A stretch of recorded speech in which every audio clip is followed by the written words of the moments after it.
हरे कृष्ण दोस्तों। श्रील प्रभुपाद का जन्म 1 सितंबर 1896 को कलकत्ता में हुआ था और उनके माता पिता ने उनका नाम अभय चरण रखा था।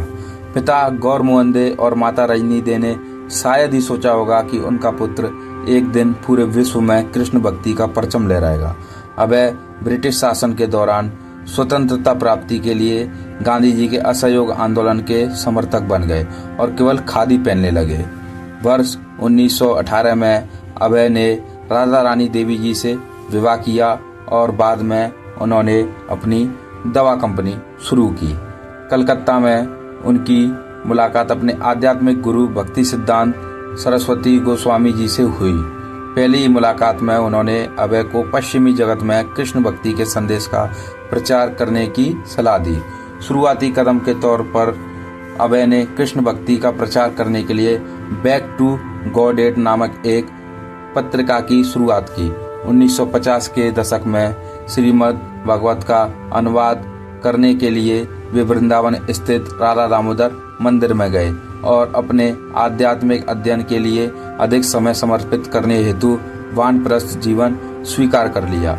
वहाँ रहते हुए उन्होंने कृष्णा कॉन्शियसनेस का संदेश विदेशों तक पहुँचाने का निश्चय किया। 1965 में 69 वर्ष की आयु में वे जलदूत नामक एक मालवाहक जहाज से न्यूयॉर्क पहुंचे। यात्रा के दौरान उन्हें 2 बार हृदयघात भी हुआ। न्यूयॉर्क पहुंचकर वे नियमित रूप से व्याख्यान देते, कीर्तन करते और प्रसाद वितरित करते। वहां के लोग स्वामी जी की ओर आकर्षित हुए और उनके अनुयायी बन गए। ये अनुयायी धीरे धीरे उनसे दीक्षा लेकर उनके शिष्य बन गए। जुलाई 1966 में श्रील प्रभुपाद ने न्यूयॉर्क में international society for Krishna consciousness ISKCON की स्थापना की। उसका उद्देश्य इस संघ का उपयोग दुनिया भर में कृष्णा कॉन्शियसनेस का प्रचार करने के लिए था। उसके बाद प्रभुपाद जी ने सैन फ्रांसिस्को का दौरा किया और वहां एक इस्कॉन सोसाइटी की स्थापना की। फिर अपने शिष्यों को कृष्णा कॉन्शियसनेस के संदेश का प्रचार करने बोस्टन, लंदन, बर्लिन और यूरोप के अन्य शहरों में नए केंद्र खोलने के लिए दुनिया भर में भेजा।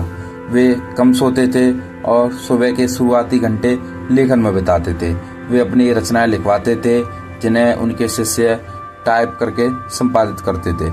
पश्चिम में बिताए अपने छोटे से समय में उन्होंने निरंतर प्रचार किया, 108 मंदिरों की स्थापना की, 5000 शिष्यों को दीक्षा दी और इस्कॉन से संबंधित अन्य ट्रस्टों की शुरुआत भी की।